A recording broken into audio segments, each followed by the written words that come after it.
Bien, para hoy vamos a estudiar ya la última sección de este capítulo 1, que corresponde a las medidas de tendencia central y medidas de dispersión. Bueno, como las medidas de tendencia central, como el nombre lo indica, son unos valores que se ubican en el centro de los datos. Por eso el nombre de medidas de tendencia central. Hay muchas, pero aquí vamos a estudiar dos que son las más utilizadas. Vamos a estudiar la media y la mediana. La media y la mediana, como medidas de tendencia central. Bueno, mire, la primera es la media aritmética, también se le conoce como simplemente media o, o promedio. Lo que pasa es que hay diferentes tipos de media, ¿no? Nosotros vamos a utilizar solo la media aritmética, que no es más que la suma de los datos dividido por el número de datos. Sencillo. Para calcular la media aritmética o promedio o media de un conjunto de datos, simplemente tengo que sumar los datos y dividir eso por el número de datos. A manera de ejemplo, aquí tenemos 5 mediciones de alguna variable y me piden que calcule la media para esos, o promedio o media aritmética para esas observaciones, esas mediciones. Entonces simplemente tenemos que sumar los datos, la suma de los 15 datos dividido 15, ahí casi no se ve el 15. La suma nos da 102 sobre 15, que es el número de datos, y eso da 6.8. La media de este conjunto de datos es 6.8. Bueno, estas propiedades no las vamos a estudiar. Cuando tenemos los datos agrupados en una tabla de frecuencias, que como le dije la vez pasada cuando estábamos estudiando esto de las tablas de frecuencia,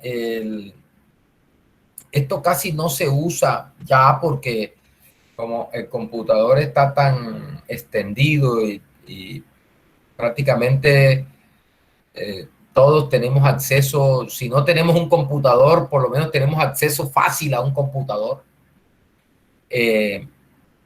Pero vamos a darla porque a veces se presentan en algunos ejercicios, pero no es porque esto se use hoy día así bastante.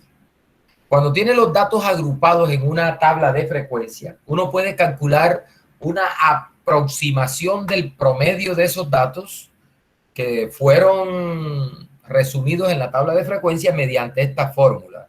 Se le llama la media para datos agrupados.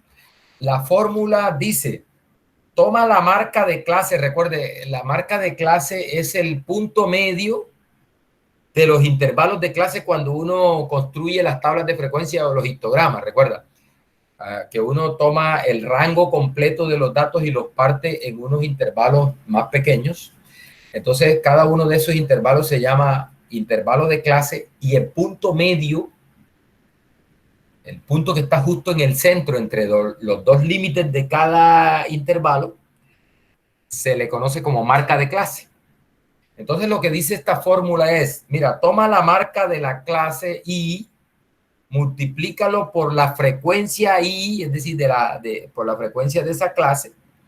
Eso lo haces para todo i desde 1 hasta acá, donde cae el número de clases que tenga, y eso lo sumas. O sea, multiplicas marca de clase por frecuencia de clase para todas las clases. Después que tengas esos productos, haces esa suma y eso lo divides entre n, el número de datos. Eso nos da la media para datos agrupados. Acá tengo un ejemplo con la tabla de frecuencia de las 80 muestras, una nueva aleación de aluminio-litio que está siendo utilizada, está siendo probada, a ver si es posible usarla como parte de los elementos estructurales de las aeronaves. Entonces están probando eso, llevan 80 muestras al laboratorio, lo someten a tensión y miden la tensión de ruptura. Y tenemos 80 datos ahí, lo habíamos organizado en una tabla de frecuencia que es esta de acá. Esta tabla, mire, esta tabla. Entonces, si me mandan a que calcule la media a partir de estos datos que ya están agrupados en esta tabla de frecuencia, entonces lo que hay que hacer es esto, mire, marca de clase, que es 80, se multiplica por 2. Para la otra clase, 100 por 3, la marca de clase por la frecuencia de esa clase. 120 por 6, 140 por 14 y así para todos. Una vez tengas estos productos de esta manera, haces la suma así. Esa suma la divides entre el número de datos, que para este ejemplo es 80. Eso te da la media para los datos agrupados, a partir de los datos agrupados. Bien.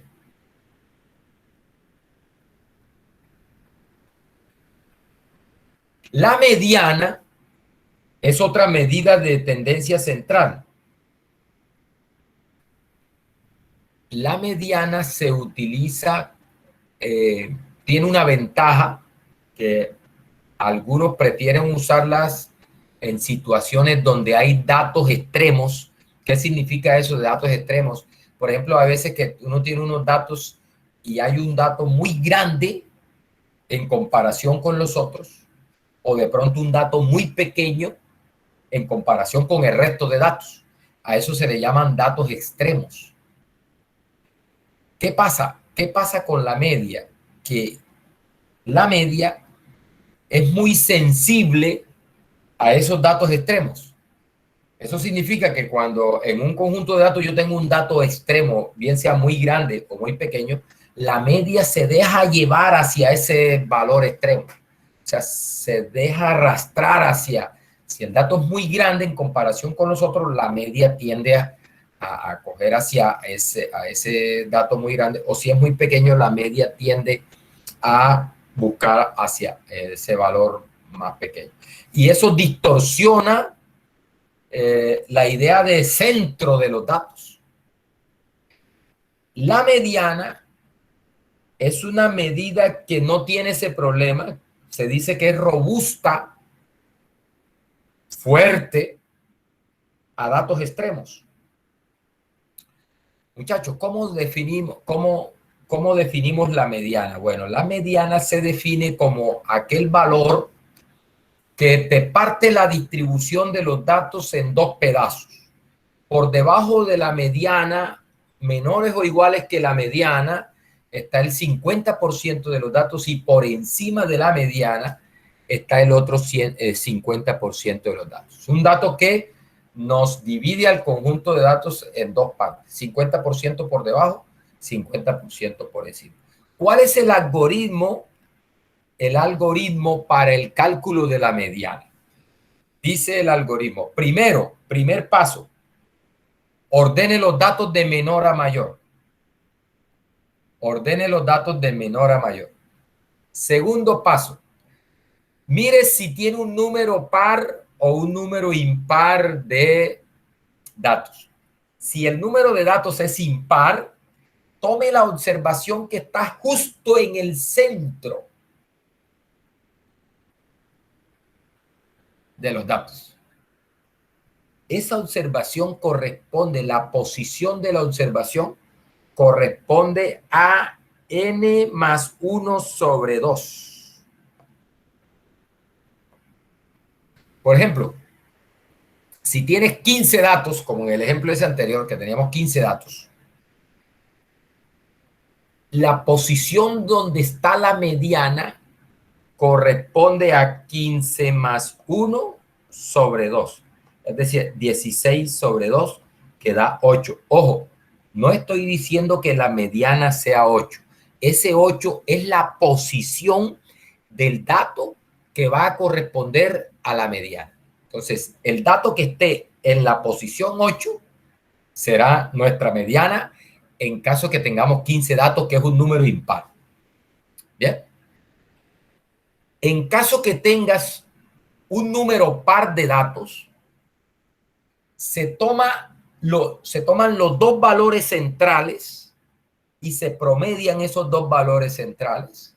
Y el promedio de los dos valores centrales es la mediana. Por ejemplo, si tienes 18 datos, número par, 18 datos, ¿listo? ¿Cómo se calcula la posición de esos dos valores centrales? Entonces dice acá, esto que está acá es precisamente eso, mire. Mire, n más 1 sobre 2 es la posición del dato que va a ser nuestra mediana cuando el n sea impar.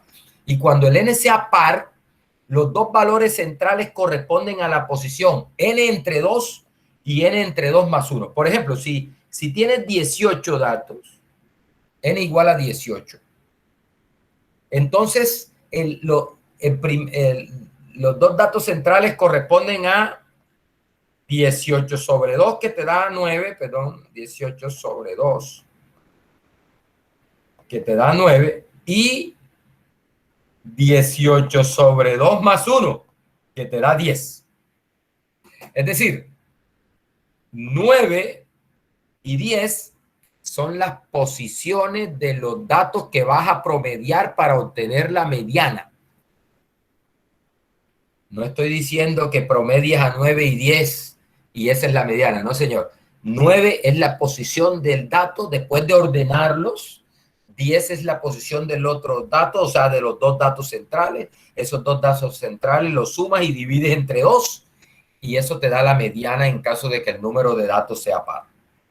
Eso es lo que está diciendo acá. Así vamos a calcular la mediana. De esa manera vamos a calcular la mediana. Bien, vamos a hacer un ejemplo.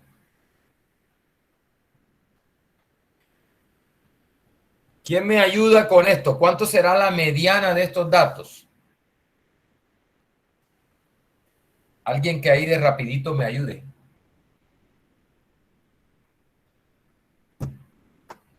Está fácil. Alguien que abra el micrófono y sea. 4.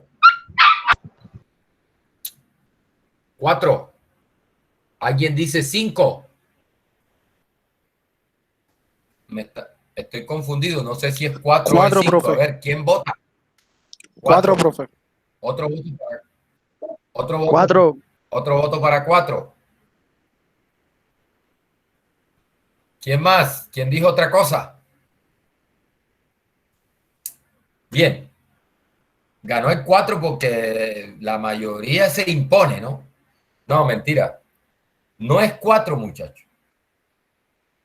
Este ejemplo está... No, o sea, profe, en- nosotros estamos diciendo es la posición. La posición sería 4. Y ah, el número, la posición. sería 5. Correcto. Bueno, ahora sí, ahora sí, ahora sí. La posición del dato que será nuestra mediana es 4.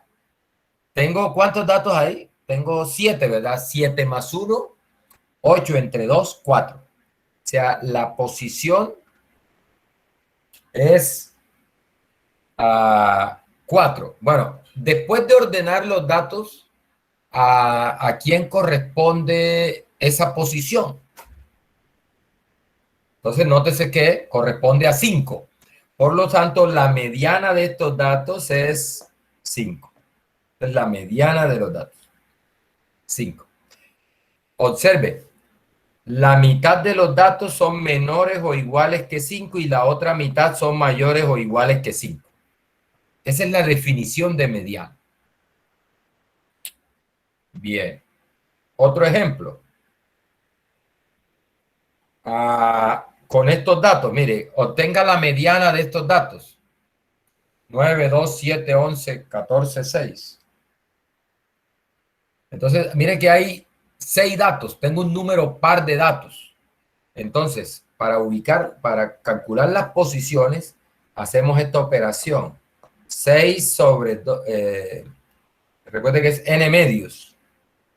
Sobre 6 2. sobre 2 6 igual entre a 2 3 y y la 6 otra entre es 2 más 6 1. entre 2 más 1. Sería 3 y 4. Exactamente. O sea, la Sería el observación es 7 y el 3 9. y 4. Entonces, ordenamos los datos, buscamos la posición 3, buscamos la posición 4 y esos valores en los datos ordenados, corresponden al valor 7 y 9. Bueno, el algoritmo dice, toma esos dos valores, que son los dos valores centrales, y promédialos. Eso nos da 8. ¿Sí? Y 8, que estaría aquí, sería la mediana de los datos. Nótese que la mitad de los datos es menor o igual que 8 y la otra mitad es mayor o igual que 8. Está de acuerdo con la definición que hemos dado de mediana. Bien. Bueno, ¿qué ventajas tiene la mediana? Lo que les dije hace un rato. Es robusta a datos extremos. Es robusta a datos extremos.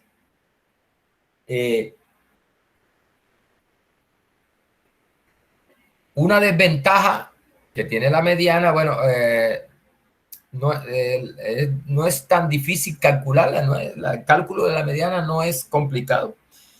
Lo que vamos a ver más adelante es que la media gana por las propiedades que tiene, que vamos a ver más adelante.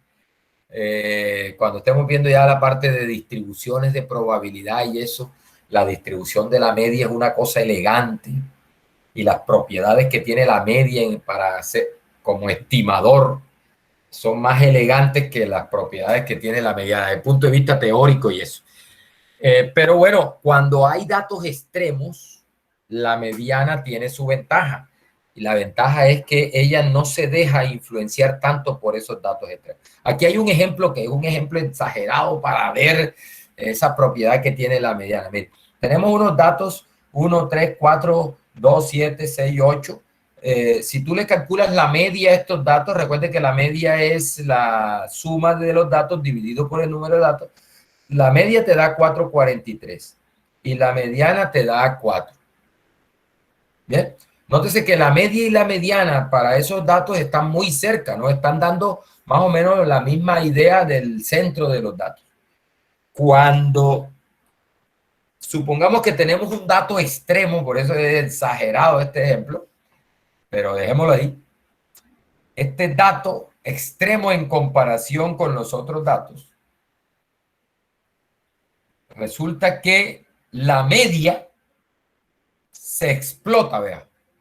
La media da 353,7. Nótese que se salió se perdió esa idea de centro de los datos. No está marcando el centro de los datos. ¿Por qué no está marcando el centro de los datos? Porque se está dejando arrastrar por ese dato extremo hacia allá, buscando el lado de ese dato extremo. Sin embargo, la mediana sigue siendo 4. Es más, ponga el dato que usted quiera ahí. Ponga el dato que usted quiera ahí. Más grande, no importa. La mediana seguirá siendo 4. Es decir, la mediana seguirá marcando el centro de los datos. Pero la media ya se nos distorsiona demasiado.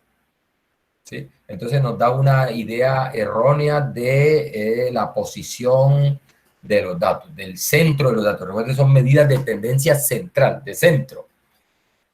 Bueno, esa es una ventaja entonces que tiene la mediana, que cuando hay datos extremos, la mediana no se deja influenciar por esos datos extremos. Bien, mire, dice que la media no es suficiente. ¿A qué se refiere eso? Bueno, mire estos datos. Supongamos que esta es una muestra de tamaño 6, muestra 1, y tengo otra muestra también de tamaño 6. Si usted calcula los promedios de estos datos, se dará cuenta que estos datos tienen el mismo promedio, la misma media. Recuerde, muy sencillo, sume los datos, divide entre el número de datos. Le dará 148 para ambas muestras. Ambas muestras tienen el mismo promedio, o sea, tienen la misma media. Pero note una cosa, esas muestras no son similares. Los datos, si tú miras con cuidado los datos, hay algo que diferencia a los datos de la muestra 1 con respecto a los datos de la muestra 2. Hay algo que los diferencia. ¿Qué es? Mire, los datos de la muestra 1, si usted los observa con cuidado, son muy parecidos entre sí. ¿Sí se da cuenta? Muy parecidos entre sí. 130, 145, 140, 150, 165. Del mismo orden, más o menos. ¿Sí? Pero los datos de la muestra 2, mire, son como más distintos entre sí. Hay un 90 bastante pequeño, hay un 205 bastante grande. ¿Sí? Son más distintos. Los datos de la muestra 2, entre ellos, los datos de la muestra 1 son más parecidos entre ellos que los datos de la muestra 2. A pesar de eso, la media es la misma. Por lo tanto, lo que quiero mostrar aquí con este título que dice la media no es suficiente. ¿Por qué la media no es suficiente? Porque la media no me dice nada de esa característica que tienen los datos de ser más parecidos o más distintos entre sí. Esa propiedad de los datos se conoce como dispersión de los datos, heterogeneidad de los datos, homogeneidad de los datos. Entonces uno dice que la muestra 1, los datos de la muestra 1 son más homogéneos, mientras los datos de la muestra 2 son más heterogéneos, o sea, menos homogéneos que los datos de la muestra 1. La media no te dice nada de eso. La media es la misma para los dos conjuntos de datos. O sea, es posible que dos conjuntos de datos que sean muy distintos en cuanto a su dispersión tengan la misma media, sin problema, como en este caso. Profe, pero es porque todos suman lo mismo, ¿no? Sí, suman lo mismo. Claro, los datos suman lo mismo, por eso tienen el mismo número de datos, por eso tienen el mismo promedio, claro. Pero nótese que a pesar de que suman lo mismo, ellos no están igualmente espaciados entre ellos, ¿sí? Eso es lo que queremos resaltar de los datos, de esos dos conjuntos de datos. Estamos comparando ahí. No tienen esa misma propiedad de estar juntos entre ellos, no es la misma para los dos. A esa característica se le conoce como dispersión. Otra palabra estadística, más estadística para eso es variación, variabilidad. Por eso estas medidas que vamos a ver ahora se le llaman medidas de dispersión. Medidas de tendencia central te marcan el centro. Las medidas de dispersión te hablan de esa propiedad de los datos de estar más separados o más juntos. Se llaman medidas de dispersión o medidas de variación, de variabilidad también le llaman. Bien, entonces la primera medida de variabilidad que vamos a estudiar es el rango de los datos. Mire, acá muestro los diagramas de puntos de los dos conjuntos de datos. Mire, la muestra 1, mire los datos de la muestra 1. ¿Cómo están de dispersos? ¿Cómo están de regados en comparación con la muestra 2? Que es, mire dónde está la muestra 2. La muestra 2 ocupa este espacio, mientras que la muestra 1 ocupa todo este espacio.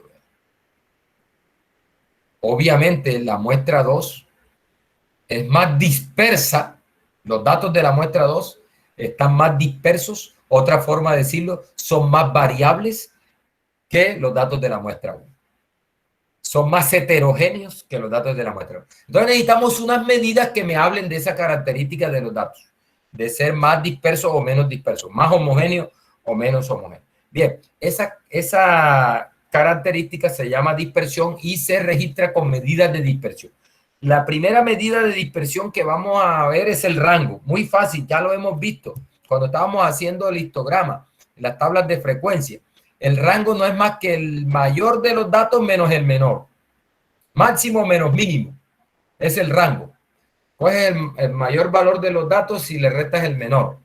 Eso nos da el rango. Mire, para la muestra 1, el rango es 35, porque el máximo de los datos ahí en la muestra 1 es 165 y el más pequeño es 130, la diferencia es 35. Mientras que para la muestra 2, el rango es 115, porque el máximo de la muestra 2 es 205 y el mínimo es 90, la diferencia es 115. Nótese que este 115 es mucho más grande que 35, es prácticamente 3 veces. 3 veces. Es decir, los datos de la muestra, de acuerdo con esta medida de dispersión que es el rango, los datos de la muestra 2 son más o menos, están 3 veces más dispersos que los datos de la muestra 1. Mire que el rango es muy fácil de calcular. Lo que te está diciendo es, mire, los datos de la muestra 2 necesitan un intervalo de 115 de longitud para albergarlos, mientras que los datos de la muestra 1 solo necesitan una distancia de 35 para meterlos todos ahí. Eso significa que los datos de la muestra 1 están más juntos, más cerca entre ellos, más amontonaditos entre ellos, porque necesitan un espacio más pequeño para meterlos, mientras que los datos de la muestra 2 necesitan casi un espacio de 3 veces el espacio que necesita la muestra 1. Entonces, la muestra 2 es más dispersa, lo está mostrando el rango. Bien, el rango es muy fácil de calcular, pero tiene una cosita que no gusta. Y mire este ejemplo sencillo, pero contundente para mostrar esa propiedad que tiene el rango, que no es una buena propiedad. Mire, note estos datos, 1, 3, 5, 8, 9. Y note estos datos, 1, 5, 5, 5, 9. Es claro que los datos de la muestra 2 son más parecidos entre sí, más homogéneos, que los datos de la muestra 1. Los datos de la muestra 1 todos son distintos, mientras que los datos de la muestra 2 hay 3 que son igualitos. El rango de las dos es el mismo, 9 menos 1.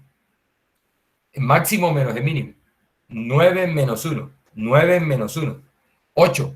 Es decir, que el rango reporta que estos datos son igualmente dispersos, son igualmente variables, son igualmente homogéneos, lo cual no es cierto. La muestra 2 es más homogénea que la muestra 1 porque tiene 3 igualitos.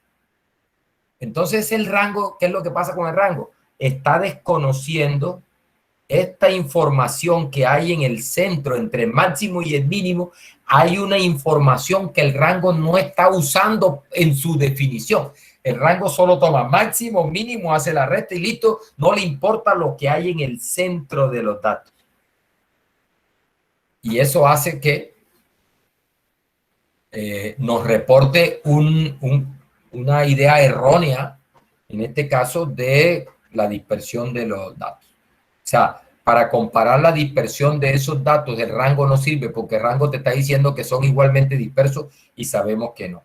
Entonces, hay una medida de dispersión que es la medida de dispersión por excelencia, que se conoce como la varianza de los datos. La varianza de los datos. ¿Cómo se calcula la varianza de un conjunto de datos?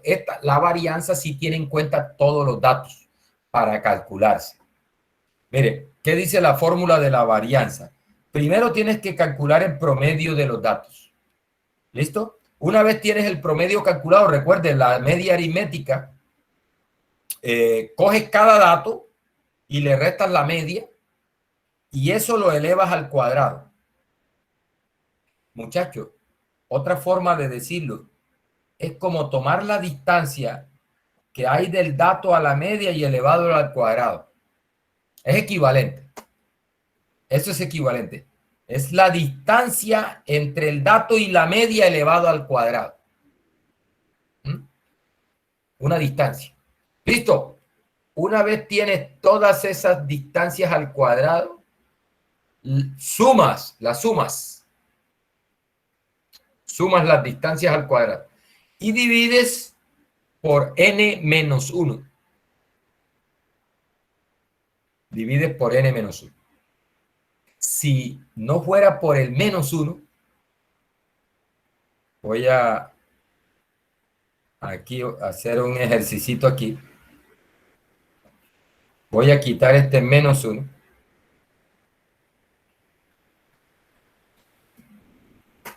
Si la fórmula fuera así, fuera un promedio. Recuerde, cuando tú sumas n términos y divides entre n, estás calculando un promedio. Pero nótese que no es un promedio, sino es un promedio, pero de las distancias al cuadrado. ¿Sí? De hecho, muchachos, una advertencia. En algunos textos, el de Montgomery no, que estamos siguiendo, que es el texto de Montgomery no, pero en otros textos, por ejemplo, algunos, yo la vez pasada le subí una porción del libro de bioestadística de Daniel. Ahí él hace mención de esto, es que él dice, cuando aquí dividimos por n, y él le pone n mayúscula, a eso él le llama varianza poblacional.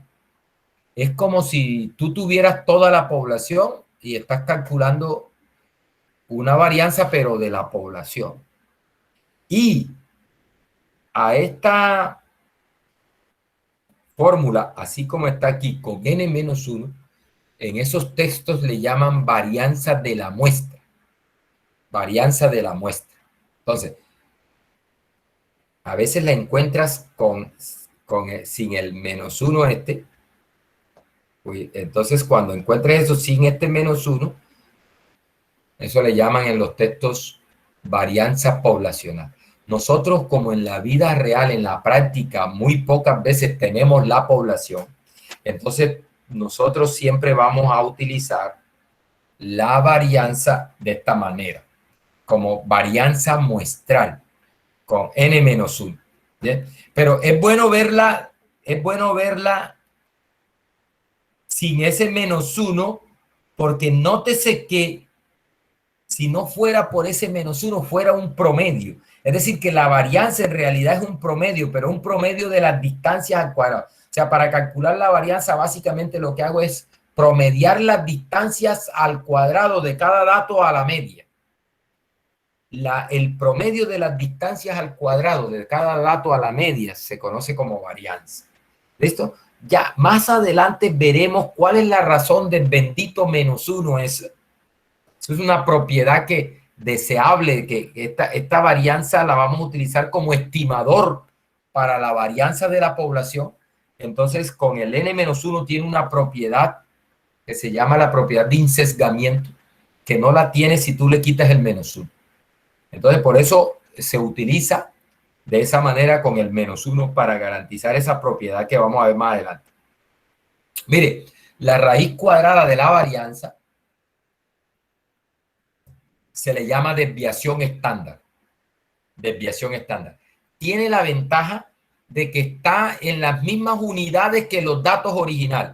Si tus datos son centímetros, tantos centímetros, calcule la varianza de eso, entonces la varianza te queda en centímetros cuadrados, porque mira que tú elevas cada dato menos la media, cada dato está en centímetros, la media está en centímetros, si esa diferencia la elevas al cuadrado, queda en centímetros cuadrados, y cuando sumes eso, la suma queda en centímetros cuadrados, por lo tanto la varianza está en unidades al cuadrado.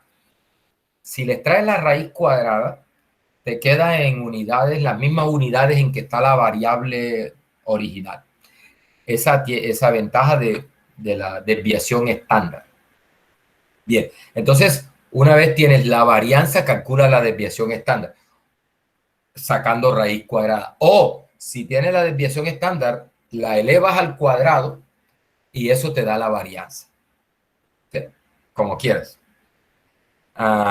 Bien, mire, vamos a un ejemplito aquí sencillito, tonto, pero que para ilustrar. Vea. Vamos a calcular la varianza de estos datos. ¿Ve? Entonces, lo primero que tenemos que hacer es calcular la media de los datos.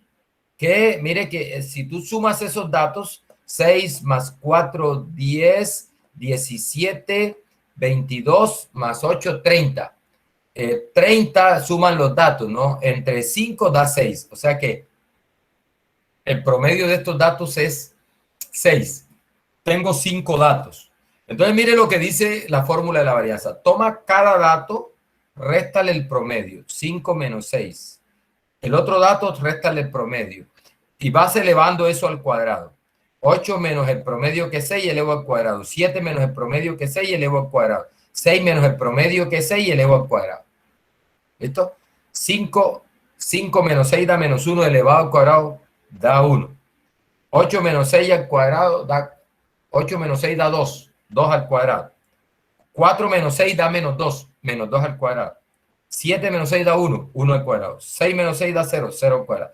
Listo. Aquí tenemos entonces, mire, menos 1 al cuadrado 1, menos 2 al cuadrado 4, 2 al cuadrado 4, 1 al cuadrado 1. Eso, mire, está dividido por 4. ¿De dónde sale el 4? N menos 1. 5 datos menos 1, 4. Listo, y eso nos da 2.5 y esa sería la varianza de esos datos. La desviación estándar de los datos es la raíz cuadrada de la varianza. ¿Ah? Nos da esta raíz cuadrada nos da la desviación estándar. 1.58 es la desviación estándar de estos datos. Bien, mire, aquí hay una fórmula que cuando nos toque calcular estas varianzas así como que a pulmón manualmente, que ya eso poco se usa, pero para cuestiones teóricas es bueno recordar esta fórmula de la varianza. Mire cómo otra forma como puedes calcular la varianza que es equivalente a la fórmula anterior. Esta fórmula sale de la anterior, esta fórmula sale de acá de esta, desarrollando este cuadrado. Mire que acá tenemos el cuadrado de un binomio. Desarrollamos el cuadrado del primero menos 2 veces el primero por el segundo más el segundo al cuadrado. Metemos la suma y aplicamos propiedad de sumatoria ahí. Y a partir de ahí sale esa fórmula. Esta. Que te dice, mira, le llaman fórmula de cálculo, fórmula alternativa para calcular la varianza. Fórmula de cálculo porque si cuando tocaba calcular estas varianzas manualmente, esta es como más cómoda.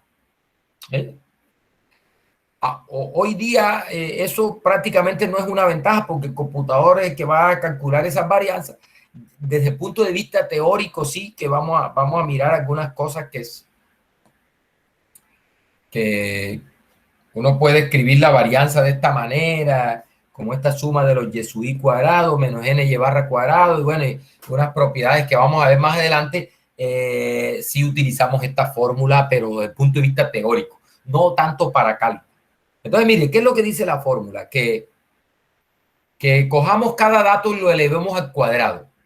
Y después que lo tengamos elevado al cuadrado, hacemos esa suma. Eso se llama suma de los datos al cuadrado.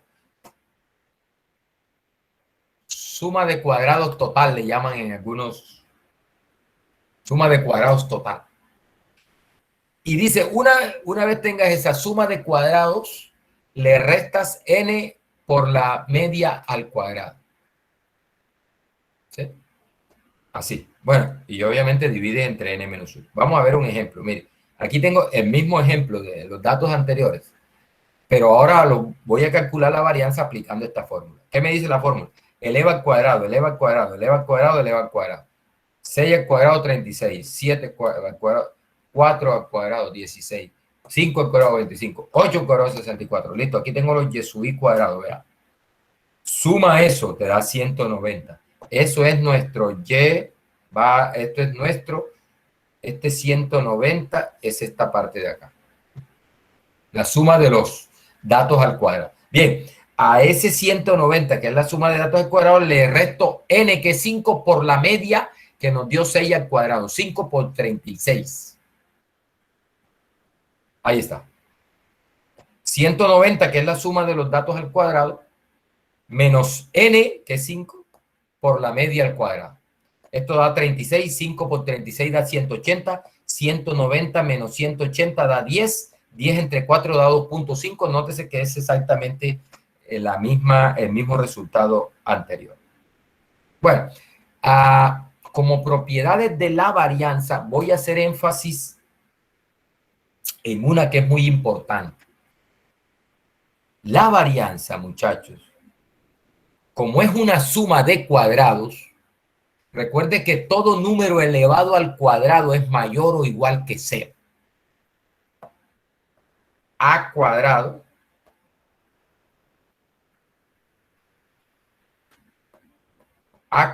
es mayor o igual que 0 para todo A en los reales. Siempre que elevas un número al cuadrado, eso es mayor o igual que 0. Si es 0, si A es 0, 0 al cuadrado es 0. Y si A es distinto de 0, sea negativo o sea positivo, al elevarlo al cuadrado eso va positivo. Y cuando sumas valores positivos, que es lo que se hace acá, esto da positivo o 0. Mire, esto es positivo o 0. Suma de positivos o 0 es positivo o 0. O sea que, muchachos, la varianza es mayor o igual que 0. Varianza es mayor o igual que 0. Por favor, no me salga con varianzas negativas, porque está malo de una. Esas varianzas negativas, a veces los estudiantes cuando están aplicando esta fórmula, yo no sé qué hacen, pero resulta que esto les da más pequeño que esta parte y eso les da negativo. No puede ser, no puede ser. Esto siempre es mayor o igual que esto y por lo tanto esto siempre, este denominador será siempre mayor o igual que 0.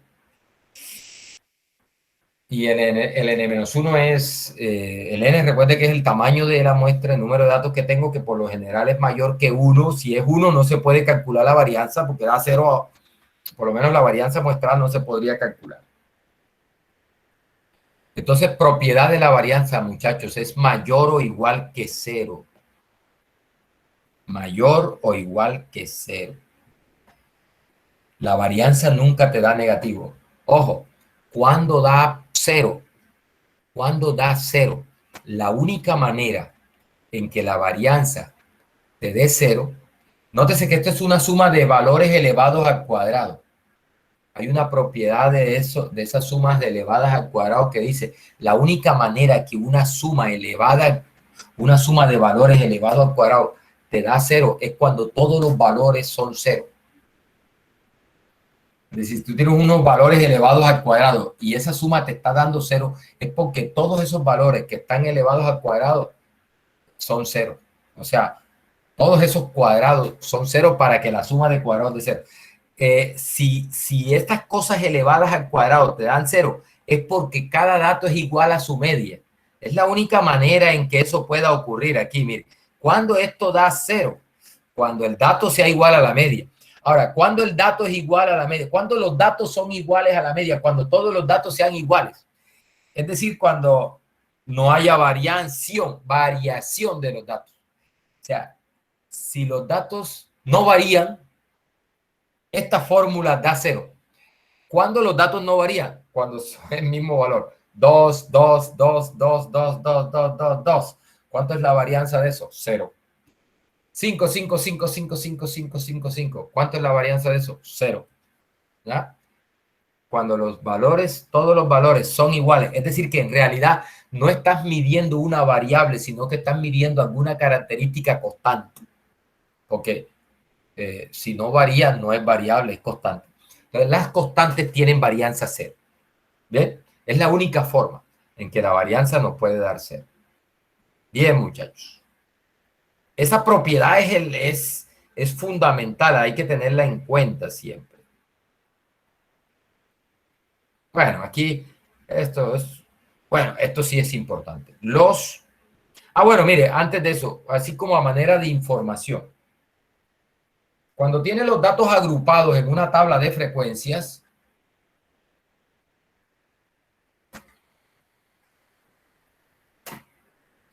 tú puedes calcular una varianza aproximada de los datos originales a partir de los datos que ya tienes agrupados en la tabla de frecuencia. ¿De qué manera? Mira, esto que está acá es la media calculada a partir de los datos agrupados, ¿no?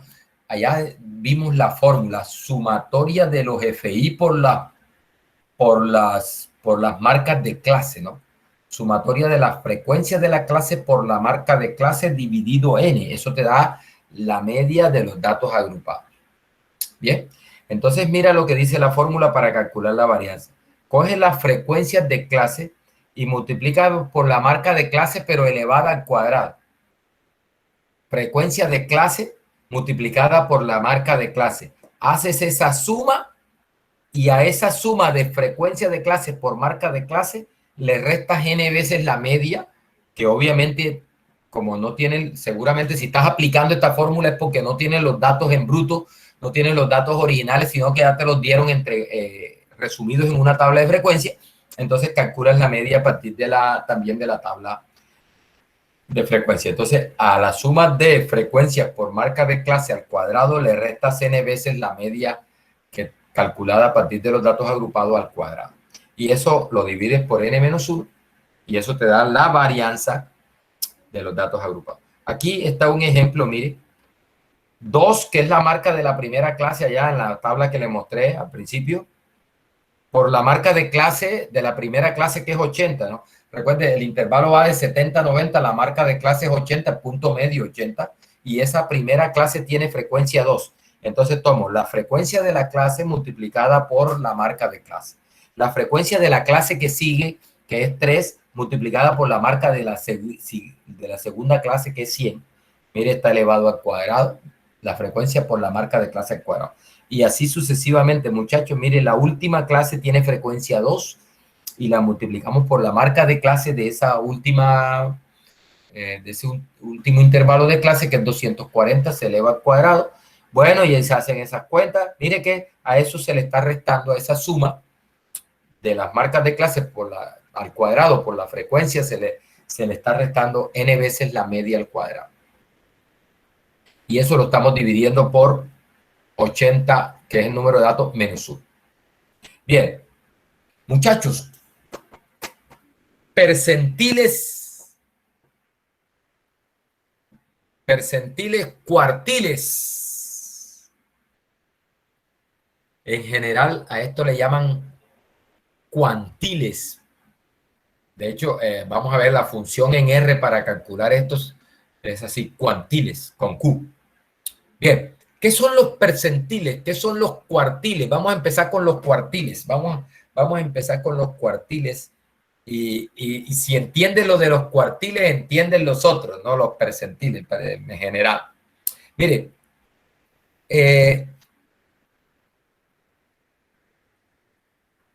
tenemos los datos y tenemos un mínimo de los datos.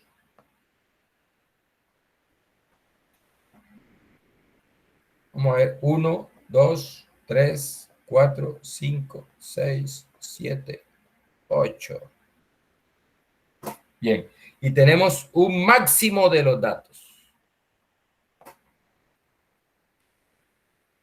Recuerde que hay un valor central, 1, 2, 3, 4, creo que es aquí, 5, 6, 7, 8, sí, aquí. Ese valor central le llamamos la mediana de los datos, recuerden.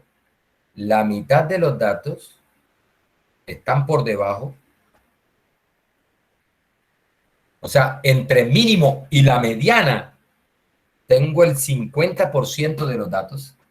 Y entre la mediana y el máximo tengo el otro 50% de los datos. En el ejemplo aquel que era 80 datos antes de la mediana, entre más pequeño de los datos, que creo que es 76, hasta la mediana, que es 161.5, creo que es, ahí hay 40 datos.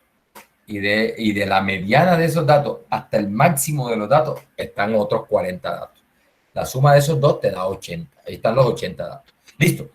Ahora, muchachos, tomamos un valor, 1, 2, vamos a ver. acá, entre el mínimo y la mediana, un valor que parte eso en dos pedazos. 1, 2, 3, 4. Bueno, entonces 2 aquí. Vamos a marcarlo aquí con rojo. Ese valor ahí te parte esto en un 25%. Acá, un 25% aquí, otro 25% acá. Es decir, el 50% es entre el mínimo y la mediana, se parte en un 25% y 25%. Listo. Y lo mismo se hace en la parte superior. Digamos, creo que es aquí. Aquí está. Vamos a ponerlo en rojo. Aquí. Ese valor ahí te parte esto en dos pedazos. Ese 50% te lo parten 25% y 25%. Muchachos, nótese que he partido al rango total de los datos en 4 pedazos de 25% en 25%. Por eso a estos valores, a este valor y a este valor se le llaman cuartiles y incluso a la mediana entra también en el cuento ahí. Porque entre este valor de acá que he dibujado en rojo lo vamos a bautizar, mire, vamos a bautizarlo como Q1. Se le llama el primer cuartil. Y este valor de acá, borré lo de máximo, se le llama Q2, perdón, Q3, tercer cuartil. Y la mediana que está aquí en el centro se le llama Q2 también. Es la misma mediana. Cuartil, el segundo cuartil. Son 3 valores con los cuales tú partes el rango de los datos en 4 pedazos iguales de 25% en 25%. Muchachos, ojo con esto. ¿Qué significa el primer cuartil? Significa, es un valor tal que el 25% de los datos son menores o iguales que el primer cuartil y el 75% son mayores o iguales que el primer cuartil.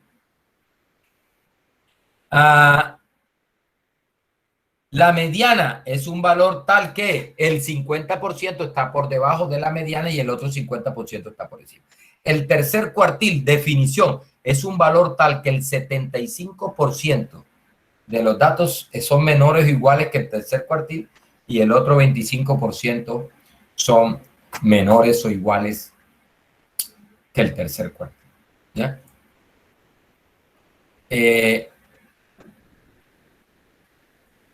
Por ejemplo, si tú haces un examen, por ejemplo, la próxima semana, recuerde que en martes tenemos un examen por ahí. Entonces, si yo tomo las notas del grupo, los 30 y pico estudiantes que están en el grupo, y a un estudiante en particular le digo, oye, eso, miércoles, a un estudiante le digo, oye, tu nota está por encima del tercer cuartil. Entonces tú te emocionas, posiblemente. ¿Por qué? Porque si tu nota está por encima del tercer cuartil de todas las notas, significa que el 75% o de pronto o un poquito más, tú tuviste una nota superior al 75% de los que presentaron la prueba. Por ejemplo, si tu nota estuviera justamente en el tercer cuartil, significaría que la nota tuya, que tú superaste al 75% de los que presentaron la prueba y que el 25% te superó a ti. ¿Ah? Eso. Importante eso. O sea, ¿tiene sentido eso? Por ejemplo, si digamos, el gobierno hace un concurso para escoger, por ejemplo, docentes y dice, vamos a hacerles un examen, o por ejemplo, para escoger miembros de la rama judicial, para los jueces y eso, vamos a hacerle un examen. Y entonces, por ejemplo, un examen que puede tener una nota de 0 a 100 y el gobierno dice, bueno, los que me saquen de 75 para arriba pasan el examen. Y es posible que la prueba esté tan brava que ninguno de los que presentó la prueba saquen más de 75 y el concurso se declare desierto porque no hay nadie que superó ese puntaje. Pero si el gobierno dijera, bueno, vamos a hacer una prueba, vamos a hacer un examen, no vamos a poner una nota mínima, sino que vamos a escoger a todos aquellos que estén por encima del tercer cuartil. Entonces tú ahí tienes asegurado que te va a entrar el 25% de los que presenten la prueba. ¿Por qué? Porque siempre habrá un 25% de las notas, aún puede estar lo más estrellado que esté, pero siempre va a haber un 25% de las notas que se sacan va a estar por encima del tercer cuartil. Esos son los que entran, ¿sí? Es decir, ahí no se corre riesgo de que te quedes sin escoger a nadie. ¿Ah? Esa es una utilidad. Por ejemplo, en las pruebas, yo me acuerdo que cuando mi hijo mayor estudiaba bachillerato, empezó el gobierno a aplicar una prueba en el grado 10. El IFE le permitía a los estudiantes de grado 10 presentar una prueba como de fogueo a los estudiantes de grado 10 para que fueran cogiéndole el hilo a la prueba que iban a presentar en grado 11. Cuando mi hijo estaba haciendo grado 10 fue el primer año en que el gobierno permitió eso. Entonces nosotros dijimos, él estuvo de acuerdo, hey, vamos para foguearme, para ensayar a ver cómo me va. Y entonces nosotros contentos, bueno, y vamos a ver cómo los resultados y tal. Entonces uno esperaba que la prueba de él, que estaba en 10, le llegara similar a los de 11 con un puntaje, ¿no? Recuerda, 40 y pico, 60 y pico. Pero resulta que no. Llegó mejor, porque llegó en términos de percentiles y de cuartiles y eso, y entonces no le di, no, tú sacaste 40, sacaste 50, sacaste 60, sino que le decía, bueno, en matemáticas tú estás en el percentil 90. Eso es un mensaje importante porque está diciendo, oye, de todo el 100% de los que presentaron la prueba, yo superé al 90% de ellos. Y de pronto un 10% me superó a mí. ¿Sí? No, que por ejemplo el hijo mío le fue grave en sociales, él era bueno en matemática, física, química y esa vaina, pero en ciencias salió estrellado. Dios, no, que estás en ciencias sociales, esa vaina de humanidades estás en el 40%, estrellado. O sea que solo él superó solo al 40% en esa área de los que presentaron la prueba. Un 60% estaba mejor que él en eso.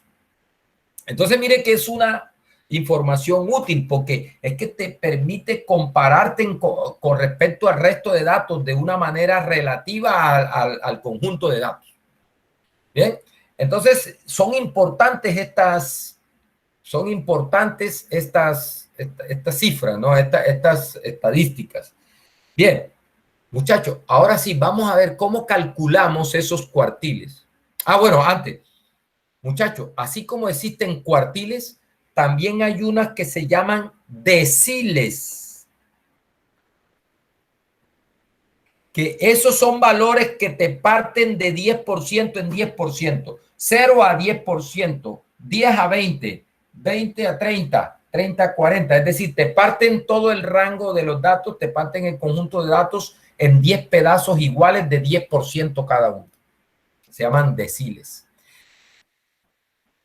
Muchachos, en general, a esos valores definidos de esa forma se le llaman percentiles. Algunos le llaman cuantiles. En inglés, en realidad, para esto usan cuantile. Cuantile. Percentiles, muchachos. Percentiles.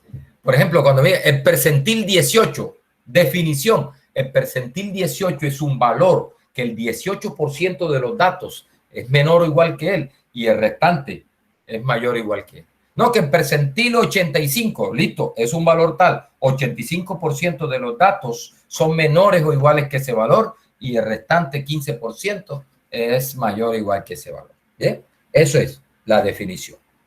Vamos a hacer un ejemplo de cómo calculamos Profe, Sí, profe, o sea que la diferencia entre percentil y cuantil es que el cuantil va cada 25%, ¿sí?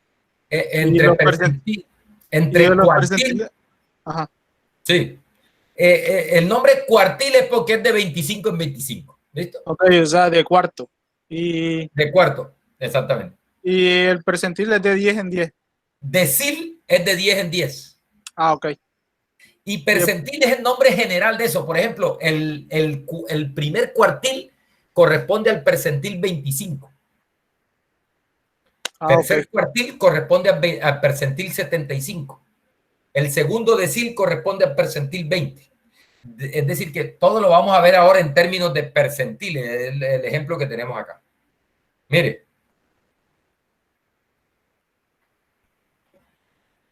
ejemplo. Y enseguida, bueno, vamos a dar el algoritmo para calcular los percentiles. Bueno, les hago una advertencia. No es la única forma de calcular percentiles, porque mire, recuerde, el percentil 25 es un valor tal que el 25% está por debajo y el otro 25% está por encima. Entonces, es posible que hay dos valores y cualquier valor que esté entre esos dos valores cumple esa condición. Entonces, ese percentil de esa forma no es única. Por ejemplo, la mediana, para hacer la mediana. Dice, la mediana es un valor tal que el 50% de los datos es menor o igual que él y el otro 50% es menor o igual que él. Por ejemplo, para los datos aquellos de las 80 muestras, tengo el dato 160, tengo el dato 163. La mediana está por aquí. Y de acuerdo con el algoritmo es la suma de estos dos dividido entre 2, que creo que da 161.5. Pero muchachos, mire, cualquier valor entre 160 y 163 cumple con la condición. Cualquier valor que tú tomes por aquí cumple con la condición de que la mitad de los datos es menor o igual que él y la otra mitad es mayor o igual que él. Cualquier valor de acá cumple con esa condición. Es decir, que si a mí me da la gana decir que la mediana la puedo tomar como 161, de acuerdo con la definición que estoy dando, ese valor cumple con la definición de mediana, porque por debajo de 161 está el 50% y por encima está el otro 50%. Lo que pasa es que para evitar esa confusión hemos definido la mediana de esa manera. Mira, si tienes un número par, entonces simplemente toma el valor del centro entre esos dos valores pares y esa es la mediana. Lo mismo ocurre con los cuartiles. Lo que pasa es que en los cuartiles han propuesto diferentes formas es decir, una forma es precisamente coger los dos valores. Por ejemplo, lo que pasa es que el primer cuartil vendría siendo como la mediana de la primera mitad de los datos. Es decir, si tú tomas la primera mitad de los datos y le calculas la mediana, ahí podrías tener el primer cuartil, ¿no? Pues la mediana de la mitad de los datos. Pero hay diferentes formas de ubicar ese valor, ¿cierto? De ubicar ese valor de tal manera que cumpla con ese 25%. Hay diferentes algoritmos. Ahí les voy a dar en un notebook donde le tengo los cálculos de estas medidas de tendencia central y de dispersión. Le doy un enlace en Wikipedia para que vea que R, el software que estamos utilizando nosotros, tiene 9 formas distintas de calcular los benditos percentiles. Eso. ¿Ya? Por lo tanto, esta forma que da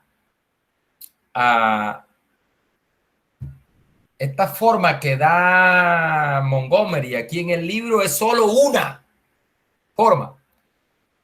En el curso que estoy dando en Ciencias Naturales, donde sigo el libro de bioestadística de Daniel, resulta que ese tipo lo calcula de otra manera. A veces coinciden, a veces no, pero la diferencia no es mucha, pero hay cierta diferencia en los diferentes algoritmos. Mire lo que dice Montgomery para calcular los percentiles en forma general. Recuerde, si te pido ya los cuartiles o eso, bueno, ya es percentil que corresponde. Dice, para calcular el porcentil 100 por K%, se procede de la siguiente manera. Ojo, K es un valor entre 0 y 1. Por ejemplo, si me dijera, Percentil 25, que es el primer cuartil. En este caso, K vale 0.25.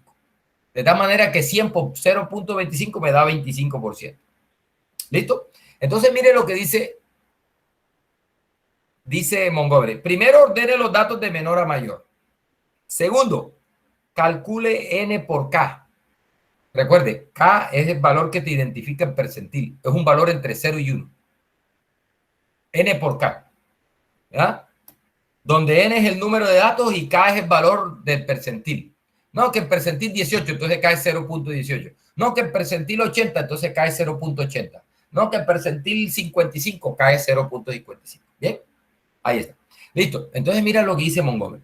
Calcule N por K, donde N es el número de datos y K es el valor que te indica el percentil.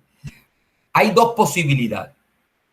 Si N por K no te da entero, multiplicar N por K no nos da entero. Entonces dice, llévalo al entero siguiente. Y esa es la posición del percentil que andas buscando. La otra posibilidad es que N por K te dé un entero. Dice, si N por K es un número entero, entonces dice, toma el dato que está en la posición N por K y toma el dato que le sigue, es decir, en la posición N por K más 1, y promedias esos datos. Y ese es el percentil que te estoy pidiendo. Ojo, multiplicamos N por K. Si N por K no es entero, lo llevo al entero siguiente. Y ese es el percentil, el entero siguiente, y eso me da la posición del percentil. ¿Listo? Si N por K es entero, entonces toma ese entero N por K y tomas el N por K más 1 y te buscas los datos que están en esas dos posiciones, los promedios, y eso es el percentil que andan buscando. Vamos a verlo con un ejemplo. Mire este ejemplo. Dice, la demanda diaria de un producto industrial, estos datos los usamos allá en un ejemplo para calcular, para hacer el histograma así manualmente, recuerda. La demanda diaria de un producto industrial está aquí durante 30 días, está dado por estos valores. Entonces me piden que calcule primero los cuartiles. Recuerden, los cuartiles son el percentil 25, la mediana y el percentil 75. Dice, calcúlete el percentil 15 y calcúlete el percentil 80. ¿Bien? Entonces, lo primero que tenemos que hacer, de acuerdo con Montgomery y de acuerdo con cualquier algoritmo que vayas a utilizar para calcular la mediana, es ordenar los datos de menor a mayor. Ahí están. Mire, están ordenados así. Así van. Ahí está. Así están ordenados. Así. En ese sentido. Bien, ahí ordenamos los datos. Entonces me dice, mira, el primer cuartil, voy a calcular el primer cuartil. El primer cuartil, como es el primer cuartil, K es 0.25 porque el primer cuartil corresponde al percentil 25. Listo. Y el N es 30, porque tengo 30 datos. Entonces me dice, multiplica K por N o N por K. ¿Cuánto da 30 por 0.25? Eso creo que da 7.5. Acá está. 7.5. N por K da 7.5. Nótese que eso no es un entero. No es un entero. Es 7.5. Entonces Montgomery dice, cuando eso no te dé entero, llévalo al entero siguiente. ¿Quién es el entero siguiente? 8. Entonces búscate la observación que esté en la posición 8 y ese es el percentil. Esa es la respuesta. Mire, aquí está, aquí hay 6, 7 y 8. 42. Dato que está en la posición 8. 42. O sea que 42 es nuestro primer cuartil. ¿Qué significa que 42 sea el primer cuartil? 25% de los datos son menores o iguales que 42 y el resto son mayores o iguales que 42. Otra forma de decirlo, el 25% de los pedidos de ese producto estuvo por debajo de 42 kilos. Y el restante 75% de los pedidos estuvo por encima de 42 kilos. Bien, vamos para la mediana. Vamos para la mediana. La mediana es el percentil 50. O sea que K, para calcular la mediana, K es 0.5, 50%. El N es 30. Cuando tú hagas N por K, eso te da 15. Mire que da enterito, un entero. Dice, cuando te dé un entero, buscas la posición 15, N por K, y buscas la posición 16, N por K más 1. Y me promedias esos dos valores. Y ese es entonces en este caso, el percentil 50, que es la media. Entonces tenemos que buscar el dato 15. Mire, 12,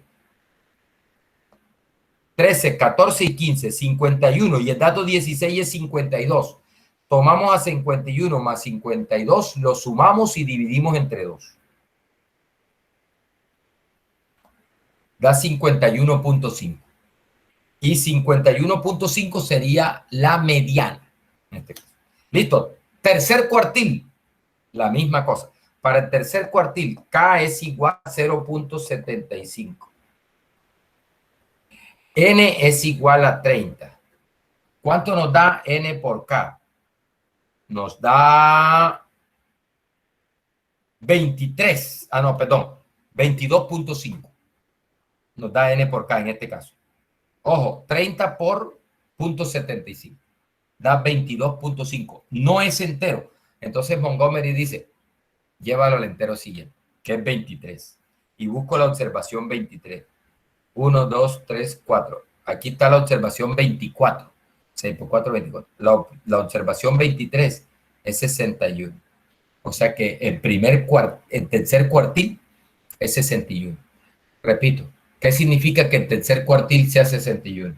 70% de los datos, 75% de los datos es menor o igual que 61, el otro 25 es mayor o igual que 61. Bien, muchachos, mire, y así sucesivamente. Percentil 15, multiplico n por 30 por punto 15, me da 4.5, no es entero, lo llevo al entero siguiente. ¿Quién es el entero siguiente? 5. Busco la observación quinta y ese es el percentil 15 en este caso. Y el percentil 80, lo mismo, miren, multiplico 30 por punto 8, eso da 24, 24 es entero. Tomo la observación en la posición 24, la observación en la posición 25 y promedio esos dos valores. Y eso me da, el dato es 63 y 66 son los valores que están en esas posiciones. Los promedios me da 64.5 y ese sería el percentil 80. Bien, muchachos. Estamos en capacidad de estudiar este gráfico que se llama box plot. Box plot. El box plot. O diagrama de caja. En español sería gráfico de caja. Los españoletes le dicen gráfico de caja y bigotes.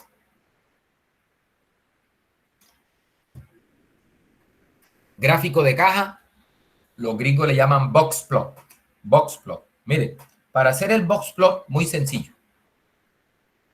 Es una caja, por eso se llama box plot. Es una caja. La caja se dibuja de la siguiente manera.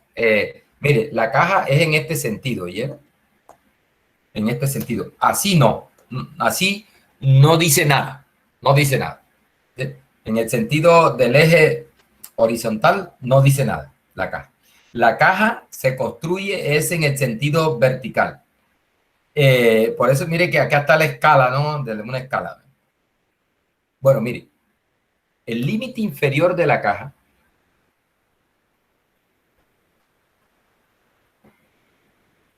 se ubica donde te lo indique el primer cuartil. Por eso era que no habíamos visto el box plot, porque todavía, o sea, cuando vimos los gráficos, el histograma, el diagrama de tallos y hojas, el diagrama de puntos, la ojiva, el polígono de frecuencia, no estudiamos el box plot porque para hacer el box plot necesitas conocer conocer a los cuartiles, porque la caja, el límite inferior de la caja es el primer cuartil. O sea que ese límite inferior de la caja se ubica aquí donde te lo diga Q1. El límite superior de la caja se ubica donde lo indique Q3. O sea que aquí, para estos datos con que estoy graficando este box plot, ahí está Q3. ¿Listo? Esta línea negra que tú ves acá se ubica donde está la mediana de los datos. ¿Bien? Ojo, para estos datos con que se hizo este box plot, nota una cosa. Recuerda que entre el primer cuartil y la mediana hay un 25%. Entre la mediana y el tercer cuartil hay un 25%. Si notas que esta distancia es mayor que esta distancia, o sea, la distancia de la mediana al tercer cuartil es más grande que la distancia de la mediana al primer cuartil. Recuerda que ahí tengo un cuarto de los datos, el 25% de los datos los tengo acá. Y acá tengo el otro 25%. Resulta que este cuarto de los datos está más junto que el cuarto superior de los datos, porque este cuarto necesita, este 25% de los datos necesita una distancia más pequeña para meterlos a todos. A ese 25% necesito una distancia más pequeña, que es la distancia que necesito para meter el 25% que está después de la mediana. Es decir, que en este caso estos datos están más dispersos después de la mediana que antes de la mediana. ¿Bien? Eso es una cosa que se puede ver ahí. Recuerde, no pierda de vista cómo está construido, cómo son esos cuartiles, ¿no? Miren, quizás lo más molestoso, de pronto lo que más del box plot es hasta dónde llegan estos bigotes, estos bigoticos, hasta dónde se extienden esos bigotes. Dice la teoría para construir el box plot, el bigote superior, póngame atención con esto, el bigote superior llega hasta la observación más grande que tengas en los datos, pero que esté por debajo de Q3 más 1.5, Q3 menos Q1. Muchachos, información. A esta diferencia, Q3 menos Q1, le llaman rango intercuartílico. Rango intercuartílico. Entonces dice, miren, el bigote superior lo dibujas, llega desde el borde superior de la caja hasta la observación más grande que tengas en los datos, pero que esté por debajo de este límite.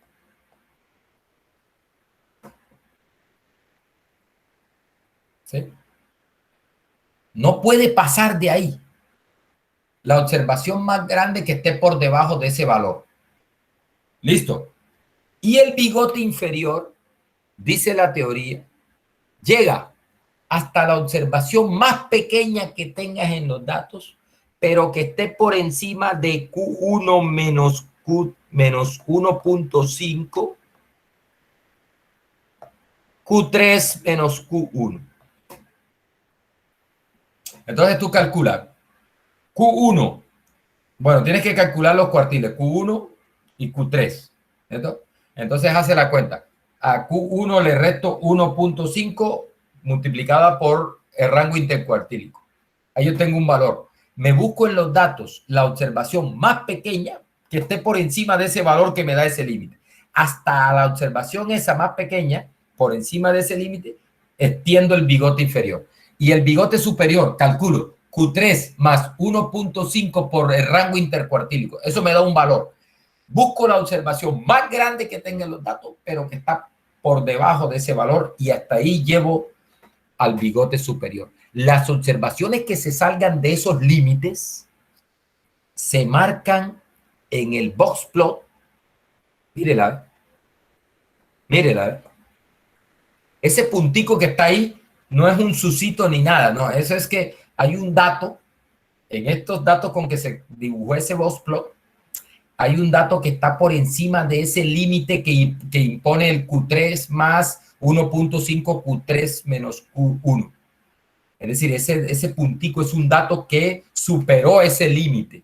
Y por acá hay un puntico también, mire, ese puntico que está acá es un dato que hacia abajo superó ese límite. O sea, es más pequeño ese dato que ese límite que está imponiendo ahí para construir el box. Esos datos se marcan específicamente en el gráfico.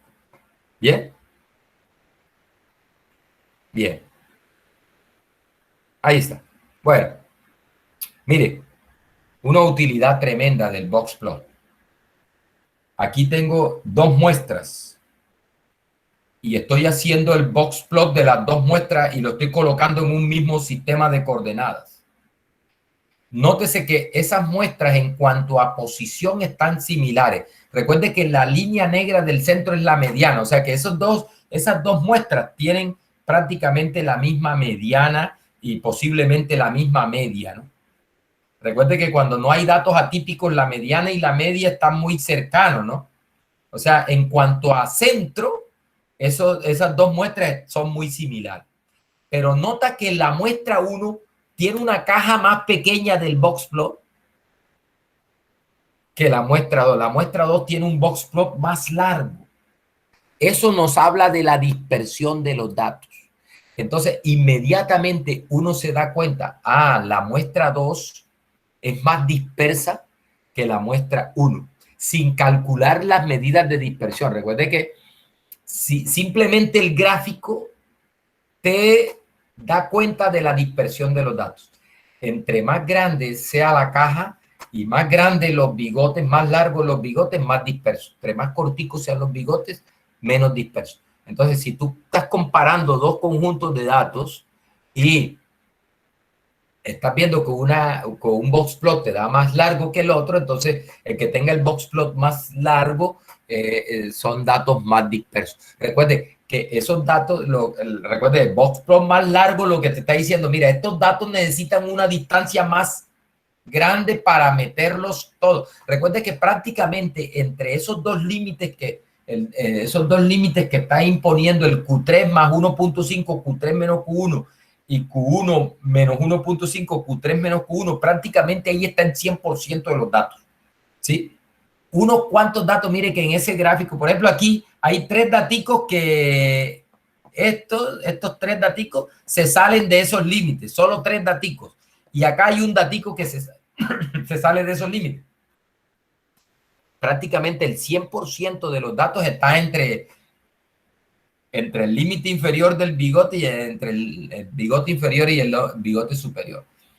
Entonces lo que estamos diciendo es, mira, estos datos para ubicarlos necesitan un espacio más grande que los datos de la muestra 1. Por lo tanto, están más dispersos, están más regados los datos de la muestra 2 que los datos de la muestra 1. Muchachos, les voy a mostrar un notebook que le voy a compartir donde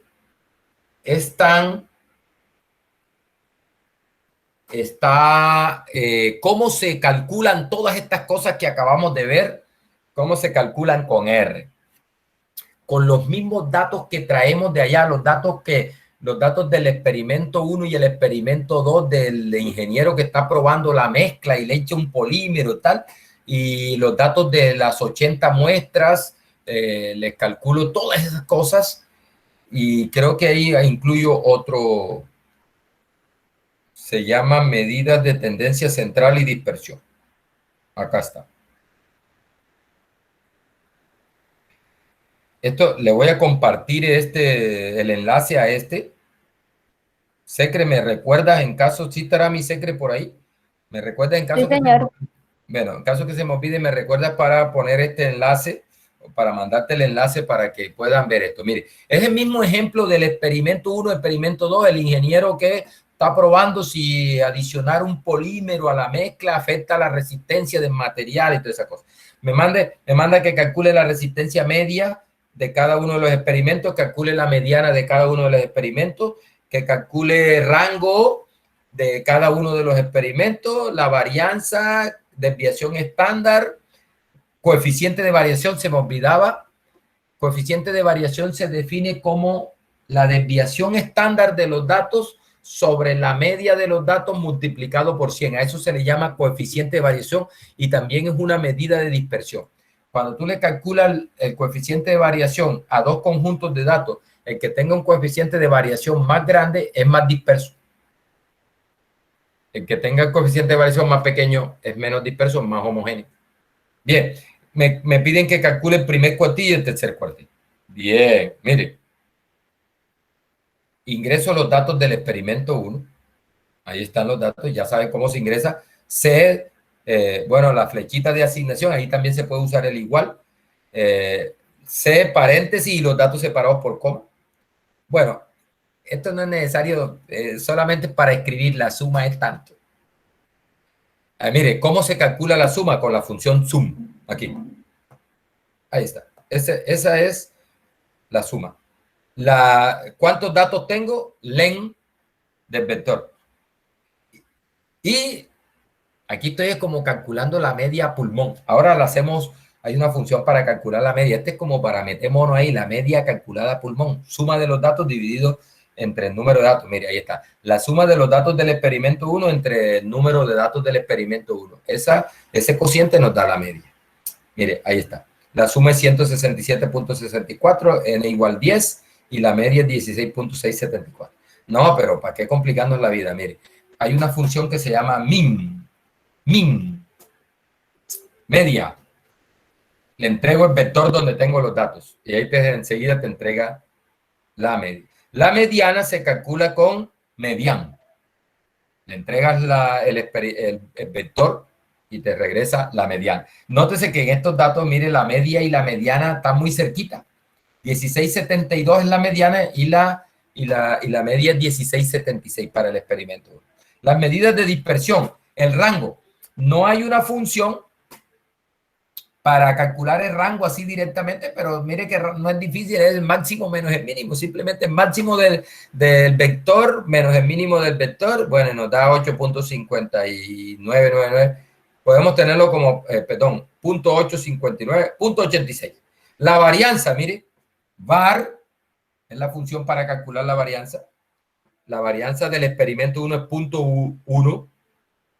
La desviación estándar, la función es SD para calcular la desviación estándar.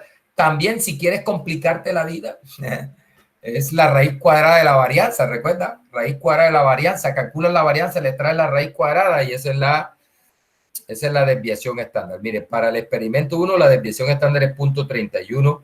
Mire que ambas dan lo mismo, ¿no? 0.3164. Listo. Mire, el coeficiente de variación, recuerde, desviación estándar sobre la media multiplicada por 100. Entonces, mira, ahí estoy calculando. La desviación estándar SD sobre la media por 100. Da 1.88. Los cuartiles, mira, aquí le pongo una nota. Atención, cuidado con esto. Hay muchos algoritmos para calcular cuartiles, percentiles en general. Entonces, mire, en R, la función es la función cuantile. Para el algoritmo que le enseñé a ustedes allí en la presentación esta, por el libro de Montgomery, usted le dice tipo igual 2 y le hace justamente el algoritmo ese que les acabo de explicar. N por K. Si N por K no te da entero, lo llevas al entero siguiente. Si te da entero, y ahí te da la posición del dato que va a ser el percentil. Y si te da entero, toma los dos datos, el N por K y el N por K más 1, promedia los datos en esas posiciones y eso te da el percentil que andas buscando. El tipo 6 es un tipo, el tipo 6 es el que explica el libro de Daniel, que le voy a compartir esa partecita para que usted vea cómo es el algoritmo en caso del libro de Daniel. Le da tipo 6. Usted me hace favor y me usa el tipo 2, ¿oye? Tipo 2. Mire que hay diferencia, mire. El mínimo no cambia, obviamente. Pero mire, el primer cuartil en el tipo 2 es 16.52, mientras que el tipo 1 es 16, tipo 6 es 16.49. O sea, si hay una pequeña diferencia. No es mucha la diferencia, pero hay cierta diferencia. La mediana coincide, mire, pero el tercer cuartil no coincide en los dos tipos. Hay veces que coincide, hay veces que no. Bien. Mire, cuando quiero, mire que por defecto esta función, tú no le has dicho nada ahí que cuáles son los percentiles que quiere. Entonces, cuando no le dices los percentiles que quiere, ella entiende que tú te estás pidiendo son los cuartiles y te regresa el mínimo, el primer cuartil, mediana y tercer cuartil y el máximo. Cuando quieres unos percentiles en particular, se lo dices con la opción props. Mejor dicho, ahí le estás entregando los K. Por ejemplo, aquí le estoy calculando el percentil 15, el percentil 35 y el percentil 80. Entonces le dices props y le das en un vector 0.15, 0.35 y 0.80. De esa manera te calcula el percentil 30, el percentil 15, el percentil 35 y el percentil 80. ¿Ya? Mire, aquí le dejo un ejercicio. Esto mismo que acabo de hacer con los datos del experimento 1, usted por favor lleve ese notebook para su perfil y modifíquelo allá y hágame las mismas cuentas para el experimento 2. Yo aquí le hago 2. Arranco yo. Mire, bueno, aquí le estoy calculando la varianza del experimento 2 para que usted se dé cuenta que el experimento 2 tiene una varianza más pequeña que el experimento 1. Mire, la varianza del experimento 2 es 0.06, mientras que la varianza del experimento 1 es 0.1. Allá la calculamos, ¿eh? Ahora nos vamos a dar cuenta de una cosa acá. Bien, entonces mire, bueno, hasta ahí se calculan por separados las medidas de tendencia central y dispersión para cada experimento. Pero hay una forma más poderosa de hacerlo con R. Cuando tienen los datos organizados de esta manera, recuerde que esto lo hicimos en la clase aquella de gráficos y eso, yo los organicé así para ¿qué era lo que yo estaba haciendo con estos datos?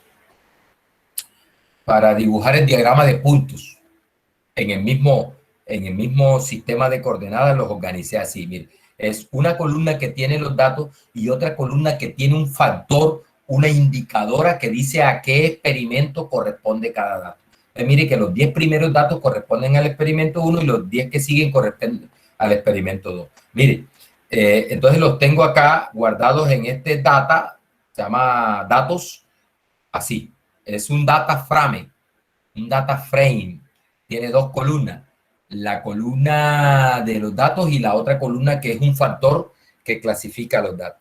Entonces mire esta función poderosa en R, la función aggregate, le entrega datos peso res. Ojo, con eso estamos diciendo la columna res que está dentro del data frame datos.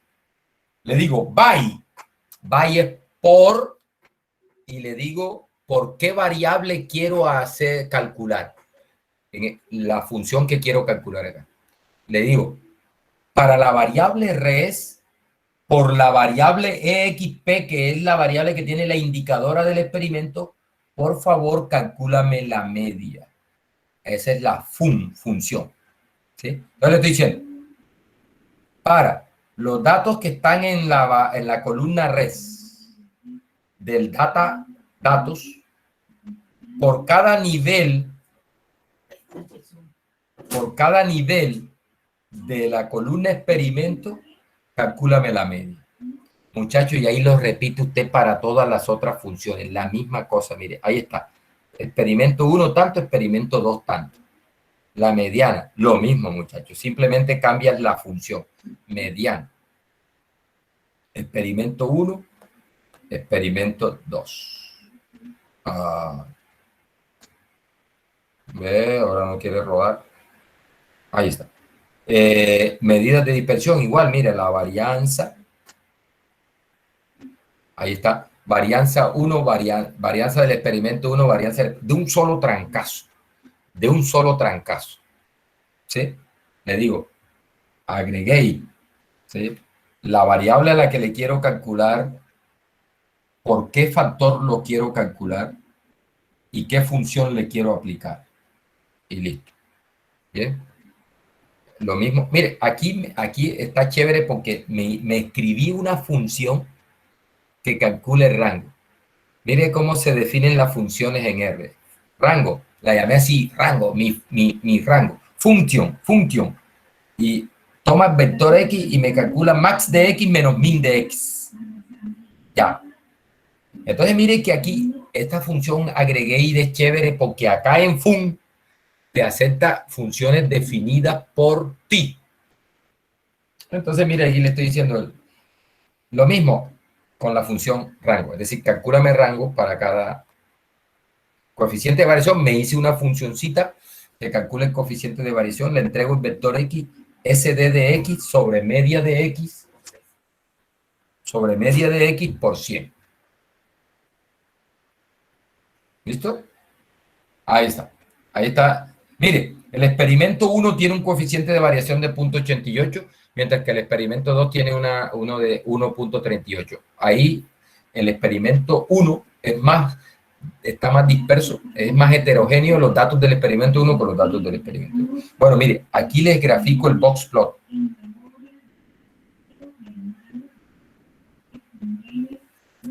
Mire este box plot. Note cómo el box plot del experimento 1 está por debajo, el box plot del experimento 2 está por encima. No se cruzan siquiera. Eso es un indicador de que en cuanto a la posición, obviamente el experimento 2, los datos del experimento 2 están bastante arriba en comparación con los datos del experimento. No están al mismo nivel, no tienen las mismas medidas de tendencia central. El experimento 2 está por encima. Y en cuanto a varianza, mire la caja del experimento 1 con respecto a la del experimento 2. La caja del experimento 1 es más grande. Eso indica que la varianza del experimento 1 es más grande que la varianza del experimento 2. Bueno, muchachos, mire, acá sigue lo mismo, pero con los datos de las 80 muestras que someten a tensión, resistencia a la tensión, lo mismo, el box plot. Hay otro ejemplo ahí, mejor dicho, estoy sobrado en cuanto a ejemplos. Este es el ejemplo de los percentiles que hicimos acá en clase, ¿no? Ese es del ejemplito que hice acá. Muchachos, y ahí les queda eso. Tengo una reunioncita por aquí ahora, así que vamos a dejar ahí, son las 8. ¿Sí? Ahí terminó esa unidad, muchachos, el capítulo de descriptiva termina acá. La próxima clase empezamos el capítulo 2, que sería el próximo viernes. El miércoles tenemos una actividad, no tenemos que conectarnos, usted simplemente entra a la plataforma y ahí va a encontrar el cuestionario disponible, usted lo soluciona. Si tiene alguna duda antes, no le dé pena, contácteme. Profesor, Sí. yo le iba a preguntar, o sea, ¿cómo es el estilo de su evaluación? Yo sé que es un cuestionario, pero ¿también se utilizará R o no? ¿O cómo es? No sé. Joven, mira, no estás obligada a usar R. Si tienes una bolita mágica como esas bolas de las películas, donde la bruja dice, bola mágica, dime cuánto es la media de estos datos. Y la bola mágica te muestra la media de los datos. Tú la copias y la pegas en la plataforma y si esa es la media, yo te la valgo. Es decir, ¿cómo vas a calcular eso? No importa. Puedes usar Excel. Listo, profe, ya entendí. Puedes usar una calculadora. Profe, la actividad Profe. va a ser de toda la unidad. ¿Cómo? La actividad va a ser de toda la unidad. Toda la unidad, sí, señor. Listo, sí, señor. Listo. Profe, tengo una duda, por ejemplo, ¿se podía sacar lápiz también después que esté la respuesta correcta? Sí, por ahora no te Vale. voy, en esta oportunidad no te voy a exigir ningún procedimiento. Necesito que estés una cuchilla calculando media, calculando varianza, calculando, analizando, por ejemplo, histogramas, analizando tablas de frecuencia y esas cosas. ¿Sí? O sea, no te voy a pedir que me muestres procedimiento, ¿viste? Ok. ¿Cómo lo vas a hacer? No importa, no importa. ¿Cómo vas a calcular eso? No importa. Pero sí lo que sí es cierto es que varios ejercicios te van a exigir el uso del computador porque los datos son bastante grandes. O sea, son, por ejemplo, como este ejemplo de los 80 datos, esto que está aquí. Esto, si yo te mando a calcular la varianza de estos datos, con calculadora de esas pequeñas, olvídate, se te van las 2 horas y no terminas metiendo esos datos en esa bendita calculadora. En cambio, con el computador coges, resaltas eso, lo copias, lo pegas allá y y mandas eso y eso en menos de nada está calculado todo eso. Entonces les recomiendo que, y además ustedes son estudiantes de ingeniería de sistemas, ustedes tiran más lenguaje de programación que el carajo. Por ejemplo, si están familiarizados ya con Python, Python tiene yo estoy dando un curso de estadística con Python, imagínense, bacán. Ahí en mi perfil del notebook están todas las clases de Python que he ido dando, pero orientado a la estadística, cómo se calculan cosas, la media y todas esas cosas, pero con Python. ¿Ven? Entonces usted puede elegir el software que quiera siempre que eso funcione. Puede ser Excel, OpenOffice, puede ser R, puede ser Python, mejor dicho, consígase un programa de esos pirateados por ahí, está gráfico, usted puede usar la calculadora de vender plátano en la tienda, todo eso, no hay problema con eso. ¿Listo? Bueno, muchachos, esperen un momentico y paso lista. Profesor, pero, o sea, la evaluación va a estar en la plataforma, no tenemos que estar aquí en No llamada vamos a ni estar nada en por el llamada ni estilo. nada, no. No vamos a estar en llamadas. O sea, usted simplemente, usted ese día no se va a ver conmigo. Usted prográmese para que entre a la plataforma y haga la actividad en la plataforma. Bueno, vale. Listo. Pero espera un momentico, no se vayan que voy a pasar lista aquí. Vamos a pasar lista. Bien, has pasado lista, vamos a guardar esa lista. Profesor, entonces, el viernes tendríamos la actividad que nos está diciendo y ya el miércoles sería ya el examen como tal. No, ojo que miércoles, hoy es viernes, ¿verdad? El próximo miércoles es la actividad, el examen, como es la evaluación esa. ¿Listo? Y el viernes damos clase. Normal. Ok. ¿Listo? El viernes empezamos el capítulo 2, probabilidad se llama. ¿Listo? Listo, sí, señor. Bueno. Listo, profe. Estén bien. Bueno, sí, señor. Me iba a pasar lista, bro. Ya pasé lista. Eso es automático. Ya pasé lista y guardé la lista ya. Listo, bro. Bueno.